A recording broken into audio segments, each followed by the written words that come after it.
Chase Allan, that would be really nice. Thank you. I didn't mean to cut you off. You're still going. Yeah, but I don't know what do you have to do to get on the docket to talk about Chase Allan and the police that are murdering people for no reason? What do you have to do to get on the docket? If you contact City Hall and request, then the City Council can look at the request and put it on the agenda. Is there anybody here that could write it down and do that? Yeah, we wrote that. You did? Okay. And how long would it be, like next week perhaps? Or? We meet the first and the third Tuesdays. Okay, so there's a good chance it could be the next. That or the thereafter. Doctor items get filled up in advance from other agendas. Because this is a beautiful community, I would really love to relocate here, but I am scared to death for my children, and I'm scared to death for me. You know, I just No, I can't stand the fact that no, you can't sit there. I just want to let you know. coming over, and I mean, I have like problems with that, and I hope all of you have problems with that too, because it's horrible to, you know, it's easy to say, put your hands up, it's easy to say, you know, you have a weapon, it's unnecessary to escalate, maybe you could teach your officers not to escalate. That's It would right. be a much nicer community. That's right. Absolutely. Thank you.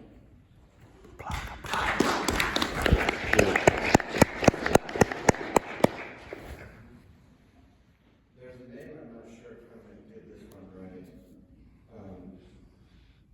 Marshall, or it could be, looks like Marshall, Martin.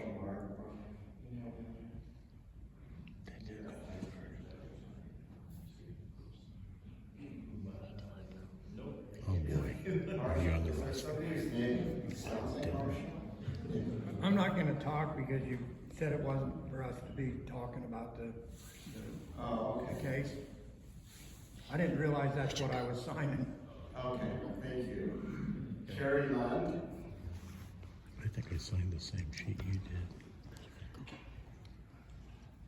Hmm? And Marshall, my comments, my inability to read is simply because I don't have my readers on. That's okay. I simply see This is lines in Marshall. darkness. I'm a bad writer. He's a Hi, everybody. grand marshal. I'm Kerry Lund. I live at 565 South, 500 East. It was really refreshing to see all these young people today that came and were sworn in with their oath of office. And I think they're going to be taking it very seriously. And they're going to do a really good job. They're young and they haven't been exposed to the evil that's overtaken most of the governments.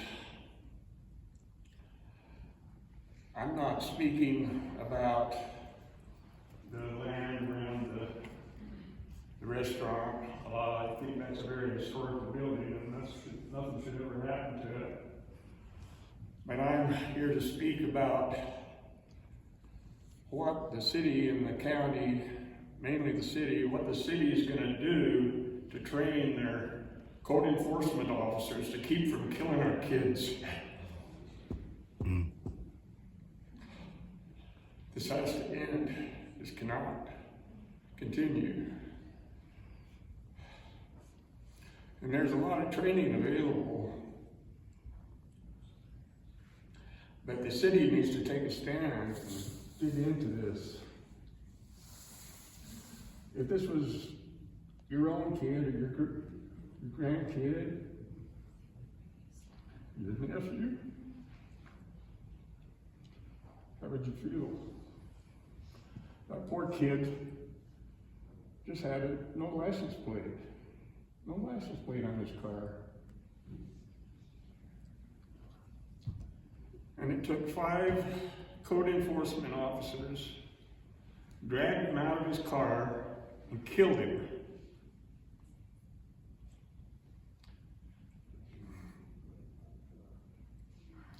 I can't even imagine how his family feels. This needs to be taken care of. I'd like to know what steps, measurable steps, the city can take to make sure this never happens again.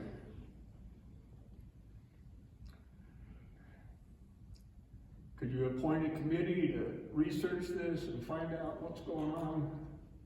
Could you find out how it got so out of hand?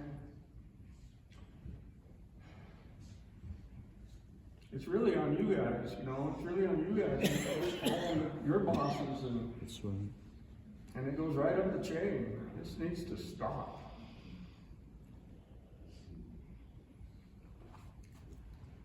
I guess I'm out of time, so I turn over whatever's left to the people.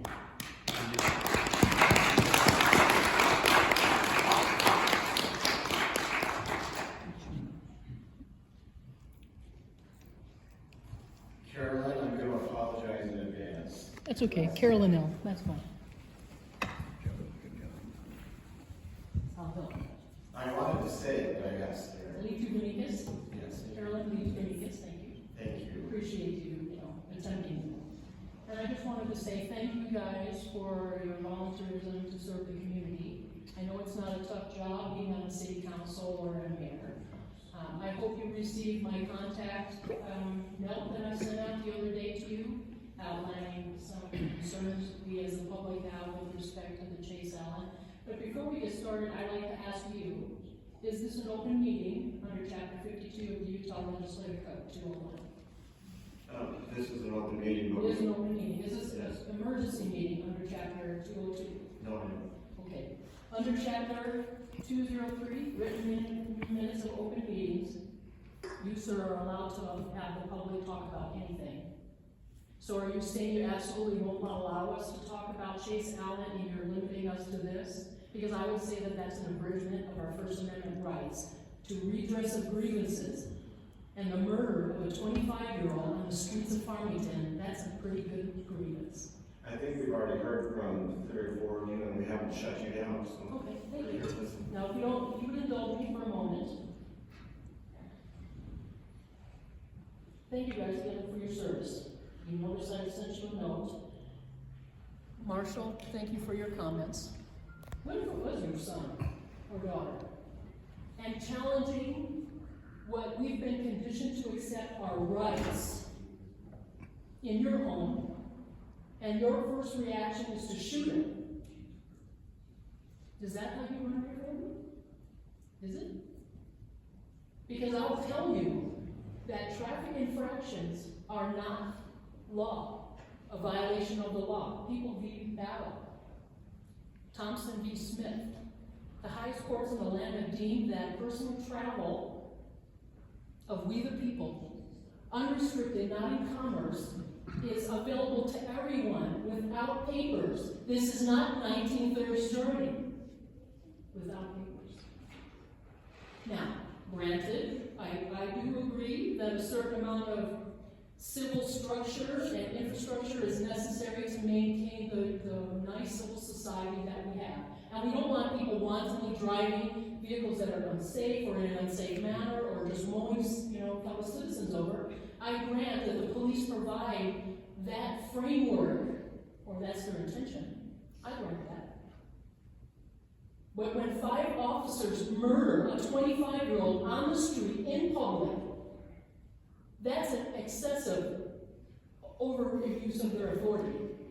And as the notes I sent to you via your little contact sheet, under 18 U.S.C. 1512, tampering with a witness, his family is suing you guys, possibly. He's definitely suing the Farmington Police Department and the city attorney in federal court.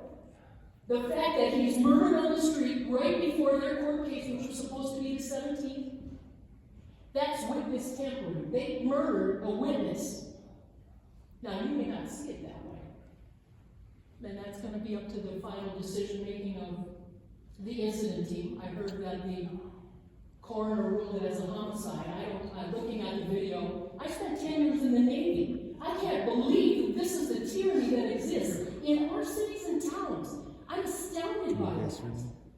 I've seen more freedom in the other 25 countries I've been than we have right now here in the United States. And it has to stop. We need to take back our people. We the people power.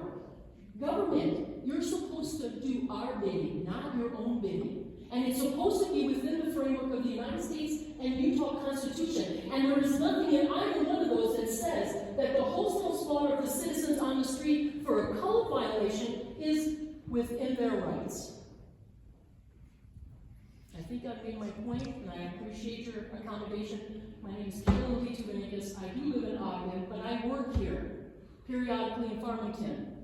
And I personally now am afraid to come into your town to do my business because of your police. Now you all, particularly you, sir, are responsible for the conduct of your officers. You're the executive branch and the police report to you directly. You're responsible for their training, for their misdeeds, and their lack of adequate training. And if you looked at any of the video related to this thing, my officer friends here have laid out a very good case to me and to fellow citizens on YouTube videos and to the media who refuse to report that, by the way. They keep reporting the fact that, oh, the crazy sovereign citizen thing. I don't care if he claimed to be Mickey Mouse. He doesn't deserve to be shot on the street at the post office over a license plate. As I said, traffic infractions are not a violation of law. People be mad. Thompson Beesman, read it yourself. I sent you all a link to a book about right to travel, outlining what our rights are with respect to that. The question you should all be asking is, why don't I know that information? Why do my police officers not know that information? What has gone on in our education and legal framework that has kept that information from us? Is it buffering? I'm gonna be next to it. Thank you for your indulgence. I appreciate it.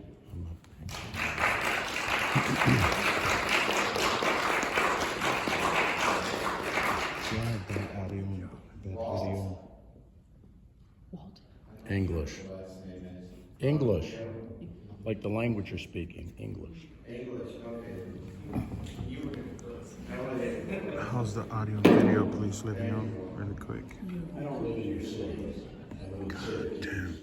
I have a doctorate degree. I served our country for 20 years in special forces. I'm Ranger qualified.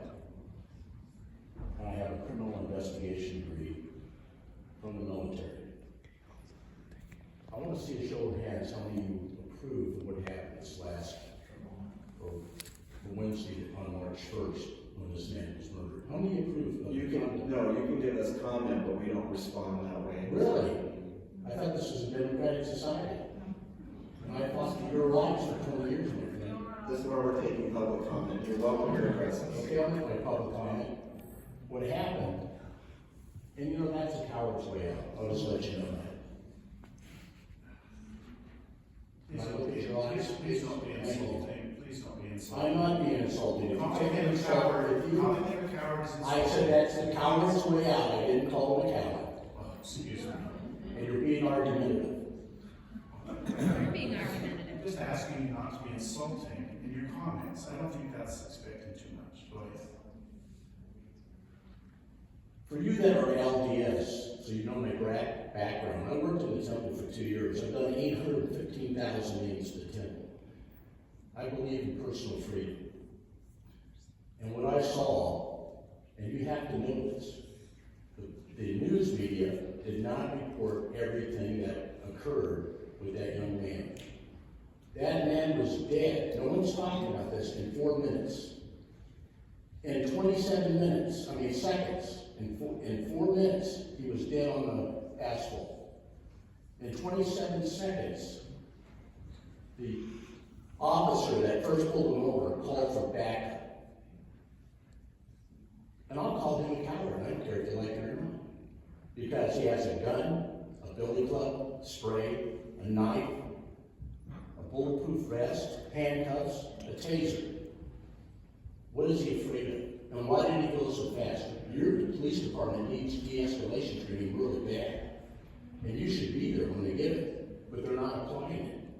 And how does 5 police officers all show up at this call within two and a half minutes? That never happens. That's not a reality. This was planned. How did the chief all of a sudden show up down there? Why did your people turn off their cameras in 6 minutes? That's tampering with evidence. That policy needs to be thrown out. Because it was designed originally when you have your cameras on, that they're supposed to be on from the time they take it out of the docking station until the evening or whatever their shift's over, they put it back in. They're not to turn them off. You need to find those answers. Time. And who just said time? Why? I think what I'm saying is very important. And these are critical points that the news media carries the water for the police departments. You have a major problem. I know what I'm talking about. You have a major problem in your city with your police department. And this was premeditated murder.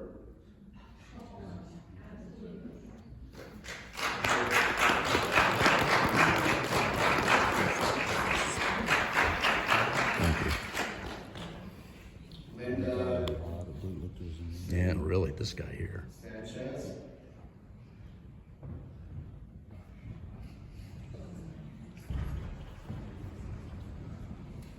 Linda Sanchez.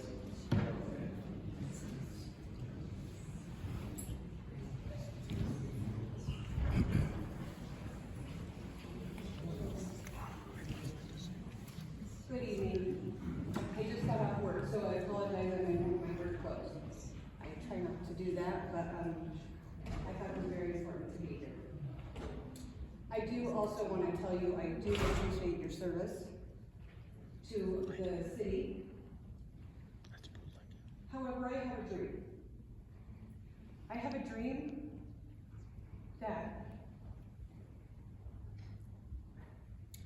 people can exercise their rights.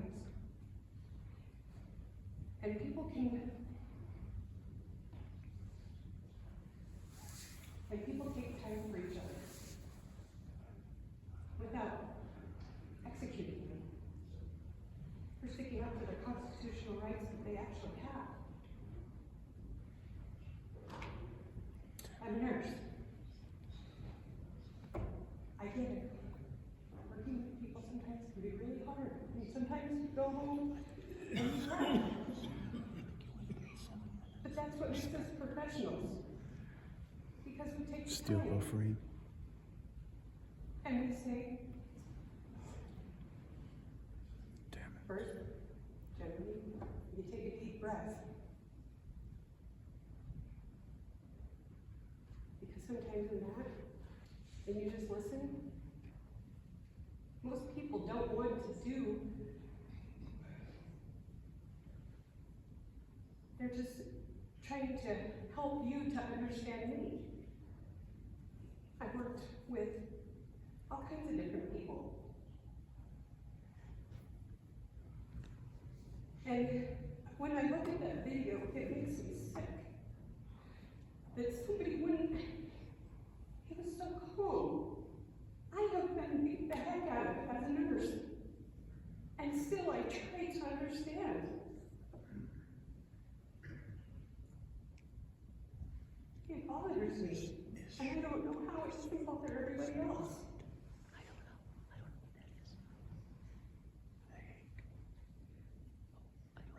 I think of this and I say, I guess what I'm most upset about is that we as professionals have to deal with a lot of crap. I get it. But the first thing to do is try to de-escalate.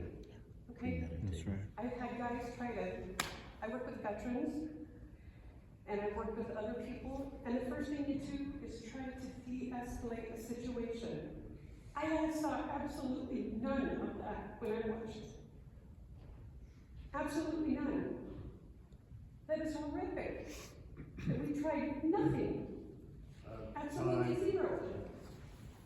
Are you the timekeeper? Yes, he is. Okay, excuse me. I just want to say to you and to all of you, may God bless you, may God bless this country, and please, we need to stand for freedom. People work so hard, they give their lives. Listening to these veterans tell you stories about this crap that they had to go through to fight for our country. And then we just give it away like it's a piece of dirty laundry that we didn't need 10 years ago. We need to find a way to make this right. The far guy thinks this is funny. Literally. We the people need to stand up. No, half the people don't even know what the Constitution says. But then when you try to tell people, that doesn't say that. We need to do something. So this kind of stuff doesn't happen. And when people are trying to explain things, people try to listen. May God bless you. Thank you.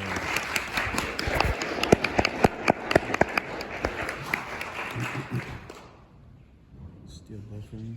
There's another name on here, and I have difficulty reading it. I think it starts with an A, and the last name starts with a K. Is there anyone in here?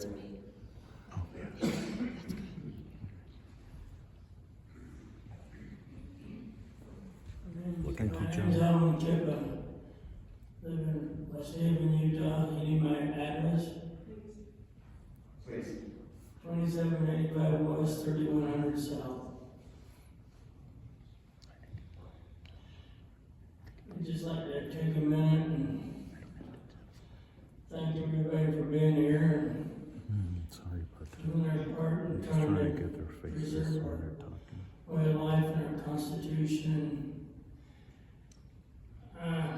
Since this incident happened with Chase Allan, I've had a lot of people call me because I used to drive a truck for 50 years all over the nation.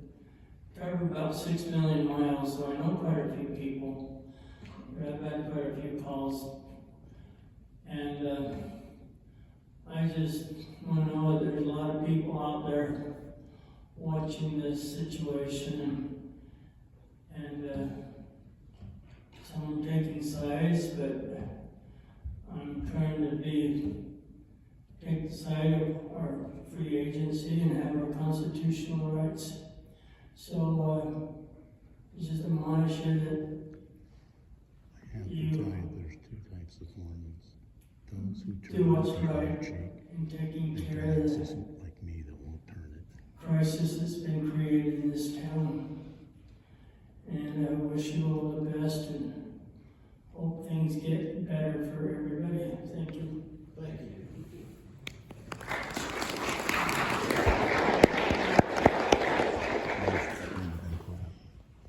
Okay, that's what I have on the sign-up sheet, so we're going to close the public hearing at this time and turn this back over to council. Yes? Could I speak, please? I didn't sign up, my wife did. Sure.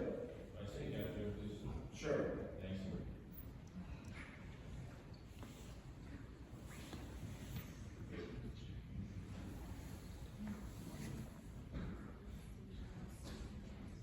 Nobody approves of this. I'll watch it. I'm Jim Taylor. I live at 83 East, 600 North, Farmington, Utah. That's a little log house on the corner. Chief of Police. And I'm here to support the situation we have, but I am appalled at what has just happened. I cannot believe it. This is unbelievable that this would happen. Anyway, back to the situation. I have lived in this neighborhood for 79 years. I have played in that Heidelberg, whatever you call it, because back then it was just the rock building. But it was a mill. I played in that when I was a kid, and I saw machinery in there that would run belt driven. You can imagine. The water wheel was gone, but there's an electric motor there. And there was a machine shop. That's something nobody really knew. But I used to play cops and rollers in there. I also waited tables when it was a Heidelberg. And I got a lot of good tips too. It was neat. But anyway, I think it was beautiful. I've known Tom as long as he's been here. And we've had some fun talks. But I think to preserve this is the greatest thing we can do right now. It would make Farmington. Oh, little town of Farmington. How quiet and still I lay, with fields of hay and grain.